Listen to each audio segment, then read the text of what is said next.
पहली नजर में तुमने उसे पसंद कर लिया और उसने तुम्हें, और इस लव एट फर्स्ट साइट को तुम मोहब्बत कह रहे हो, तो हो सकता है तुम गलत हो। क्योंकि यार पहली नजर में तो हमें एंटीक चीजें भी पसंद आ जाती है, पर हम उसे घर में रखते हैं दिखावे के लिए। बस क्योंकि देर रात तक तुम दोनों ढेर सारी बातें करते हो और इसे तुम मोहब्बत समझते हो, तो हो सकता है तुम गलत हो। क्योंकि यार अकेलेपन के मारे तो दो अनजान मुसाफिर भी एक दूसरे से बात कर ही लेते हैं। अरे अगर किसी लड़की को देख के वो तुम्हारा हाथ पकड़ लेती है और किसी लड़के को देख के तुम उसका, और इस क्यूट जेलेसी को तुम मोहब्बत कह रहे हो, तो हो सकता है तुम गलत हो।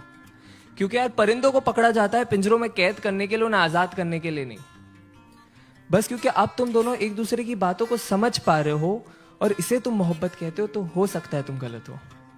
क्योंकि याद रखो, दो भूखे भिखारी भी एक दूसरे की भूख समझ सकते हैं पर मिटा नहीं सकते। अरे अगर तुम एनिवर्सरी का सेलिब्रेशन हर महीने कर रहे हो और इसे तुम मोहब्बत कहते हो, तो हो सकता है तुम गलत हो। क्योंकि दास्तान इश्क को बयां करने के लिए साल का कोई नंबर नहीं चाहिए होता। अरे बस क्योंकि तुम उसके इंस्टा स्टोरीज का और वो तुम्हारे स्नैप स्टोरीज का हिस्सा बन चुकी है और इसे तुम मोहब्बत कह रहे हो, तो हो सकता है तुम गलत हो। क्योंकि यार मोहब्बत को फिल्टरों के साथ सेव नहीं किया जाता, उसे बस उसी लम्हे में जिया जाता है।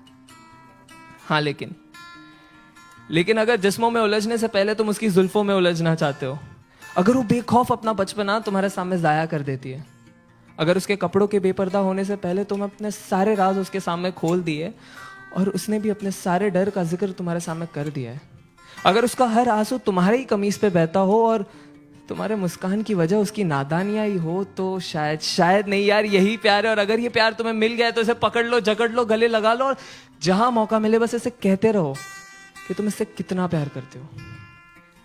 क्योंकि ऐसी मोहब्बत से मुलाकात होने में जिंदगी का एक काफी लंबा अरसा बीत जाता है।